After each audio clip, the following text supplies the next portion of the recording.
without so much as a warning, life hangs in the balance. Human endeavor turns to chaos. And within seconds, nothing will ever be the same. Ever. Get ready for some of the most mind-blowing moments of destruction ever captured on camera. From a fiery multi-car pileup on a Japanese racetrack to the collapse of a double-decker freeway structure rammed by a tanker truck. This is destroyed in seconds.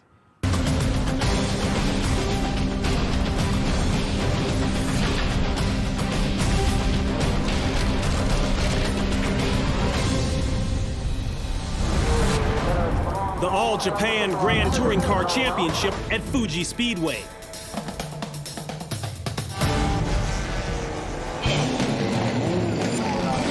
Due to torrential rains, the track is dangerously slick. But the race goes on as planned. Early in the warm-up lap, driver Tomohiko Sanako skids into another car and then crashes into the safety barrier.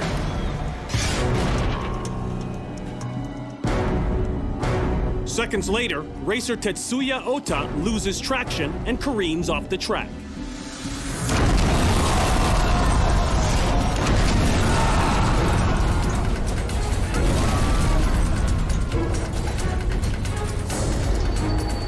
Ota is sent back across the track, his car engulfed in flames, and he's stuck inside.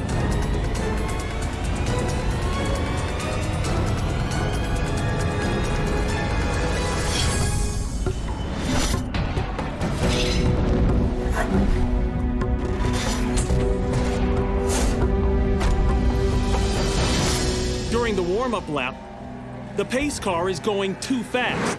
The pace car driver suddenly slows down, causing the racers to brake and swerve. This causes Sanako to spin out, creating perfect conditions for the spectacular crash and fire.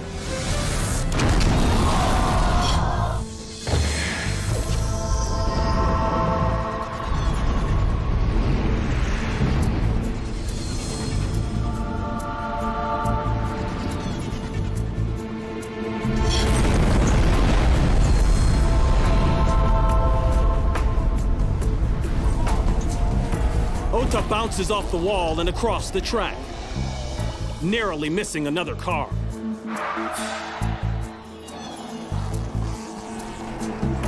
Another driver pulls over and empties his personal fire extinguisher on Ota's car.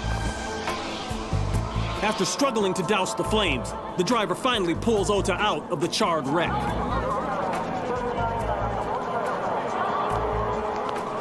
There's no doubt that Ota is injured. The question is, how badly?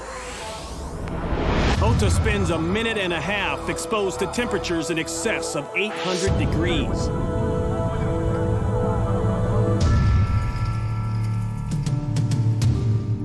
Ota suffers severe burns to his face and neck.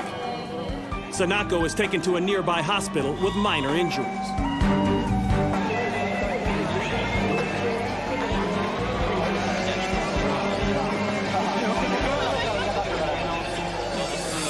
This will be the last race for Tetsuya Ota. After recovering from his injuries, he retires from racing.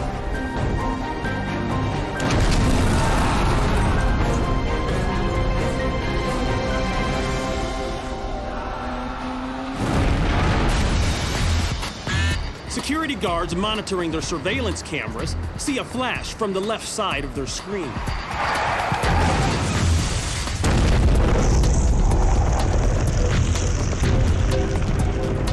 They turned the remote-controlled camera, revealing a two-level section of the 580 freeway engulfed in flames.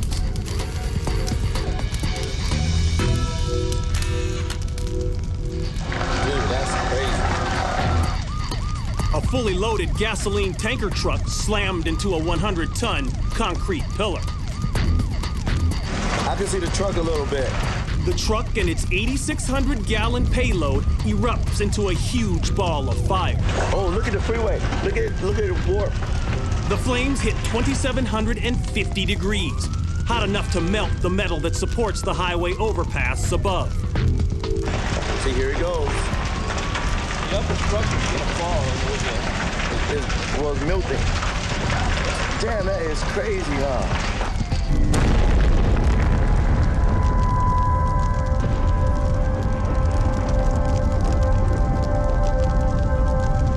Oh my God.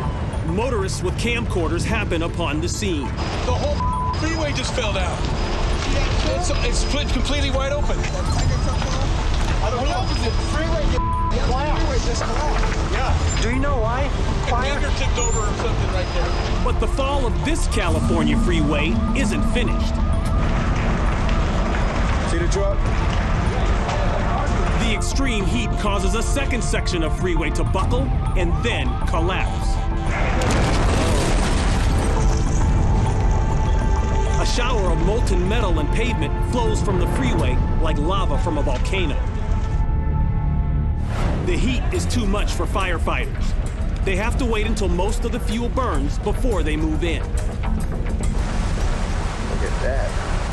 Man, that's some hot fire. Look at it. The driver of the gasoline truck is extremely lucky and manages to escape without injury. Investigators say a shift in his cargo is to blame for the accident. Fortunately, the highway is mostly empty when the explosion happens, and no other motorists are involved. It takes 26 days and just under $6 million to rebuild and reopen the interchange. Damn, that is crazy, huh?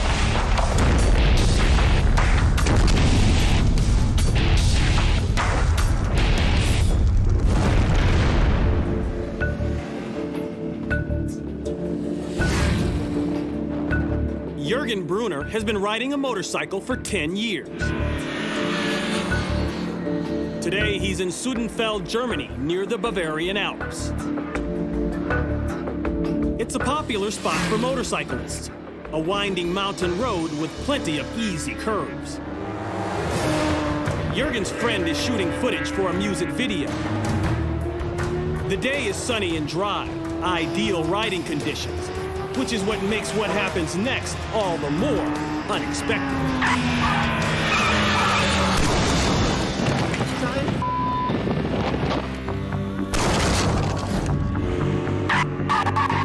At the leisurely pace of 45 miles per hour, Jürgen's rear tire starts to wobble. He loses control and smashes into a stone wall. He catapults through the air and slams onto the road.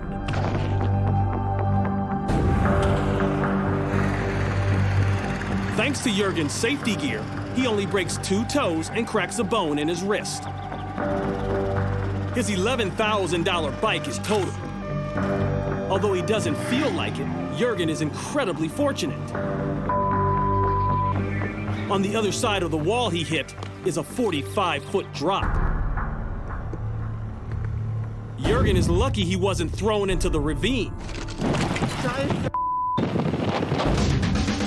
As for what caused him to crash, Jürgen says he's reviewed the footage dozens of times, but still can't figure out what went wrong.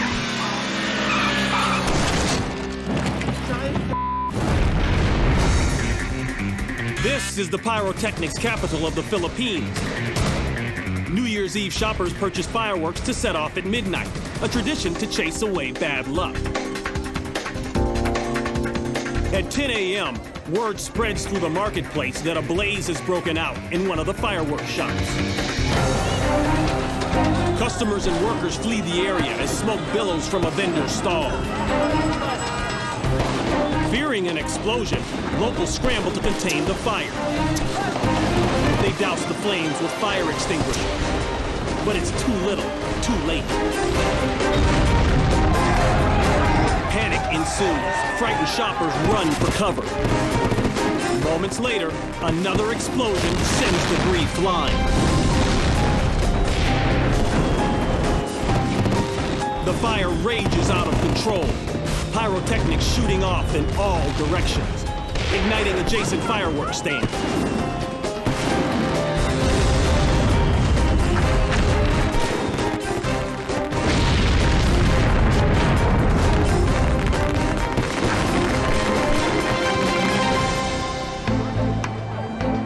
time fire crews arrive, much of the blaze has burned itself out.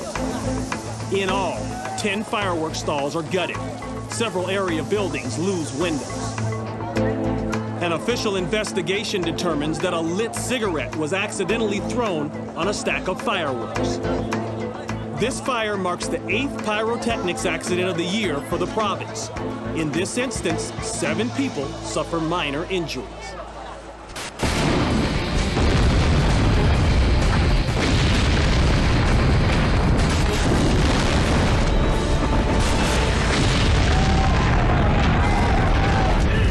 A trio of storm chasers don't know it yet, but they're hot on the trail of a tornado so huge, it'll set a new record. Oh, big tornado! Big tornado on the ground. Large tornado on the ground. South of Wilbur. They're just outside the town of Wilbur, Nebraska. Population 1,700. Wedge! It's a wedge! Oh, satellite tornado. Suddenly, It's heading for us. the chasers find themselves on the wrong side of the chase. Don't panic, son. Don't panic. Don't get us stuck or anything. On their tail is a massive twister, as well as a smaller tornado circling around it.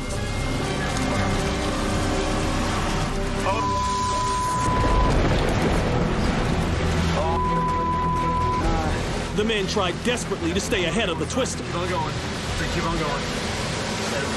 Just as it's bearing down, they spot a building under renovation with no doors or windows. Door, windows open. Get out. Get out. Get out of the car. They make a run for shelter. Just seconds after they get inside, all hell breaks loose. Part of the building's facade collapses. Bricks and metal rain down on the sidewalk. The men emerge after the storm passes, only to find their car badly damaged. They spend the night at a local hotel. The next day, they return to the site of the drama. I just can't believe I was inside this thing, right in there. The damage is even more extensive in the building next door. Before it's drivable, the group's battered car requires major repairs. Thankfully, nobody in town was badly hurt. The wedge tornado is rated an F4, with winds between 207 and 260 miles an hour. The Nebraska tornadoes leave $175 million worth of damage. And at 2.5 miles across, the widest path of destruction ever documented.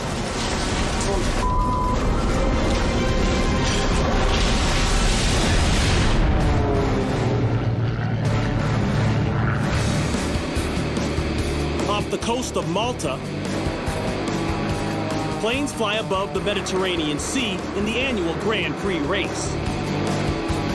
It's both exciting and dangerous since the high-speed planes fly extremely close to one another. And there's no room for error. As they near the finish line, veteran pilots Gabor Varga and Eddie Goggins race close together. Too close.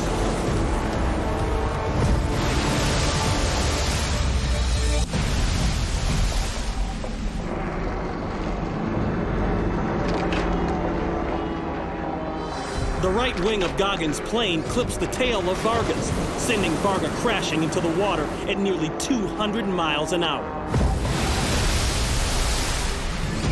Rescuers arrived within seconds from both sea and air. Although his plane was only 30 feet above the water, Goggins was able to safely bail out and deploy his parachute. He suffers only minor injuries. Sadly, Varga was killed after his aircraft impacted the water.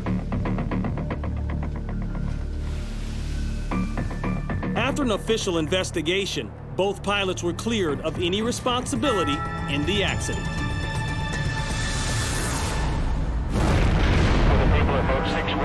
It's a Saturday afternoon at the World Finals boat races in Chandler, Arizona. Drag boat racer James Ray is about to take on a competitor. Out of the jump, James blows away his opponent. At 240 miles per hour, his boat begins to shake.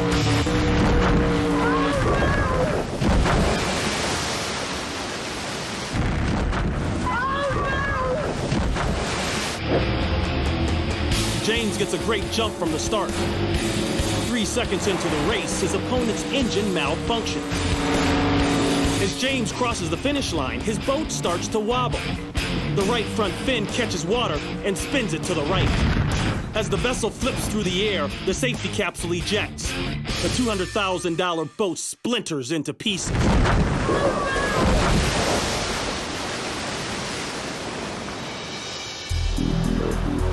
Seconds later, emergency crews make their way toward the capsule. The $20,000 pod has done its job and kept James alive.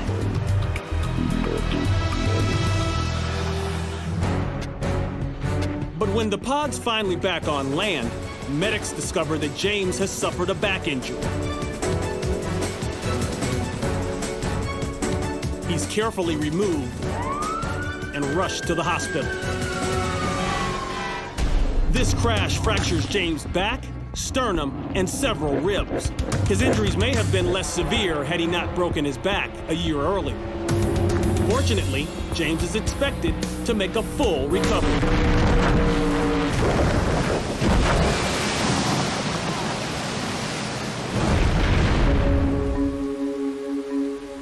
These are the remains of a municipal building in Zonguldak, Turkey.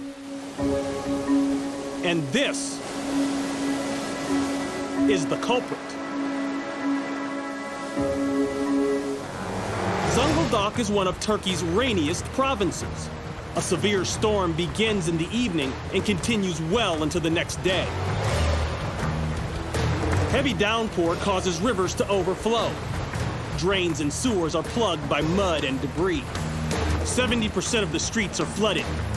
The soil becomes saturated and unstable. Beneath the municipal building, the earth gives way.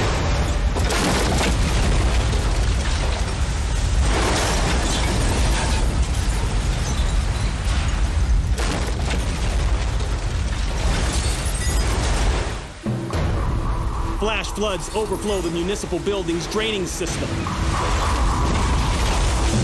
Under the concrete, there is only landfill. This structure is built on a riverbed. The municipal building isn't the only structure affected by the flood. Throughout the province, homes, businesses, and vehicles are damaged. Salvage attempts are hampered by rising waters. As the flooding continues, residents seek refuge wherever they can. At the accident site, no one is injured. Because of Zonguldak's rainy weather and unique geology, disasters like this are all too common. This structure will have to be rebuilt from the ground up.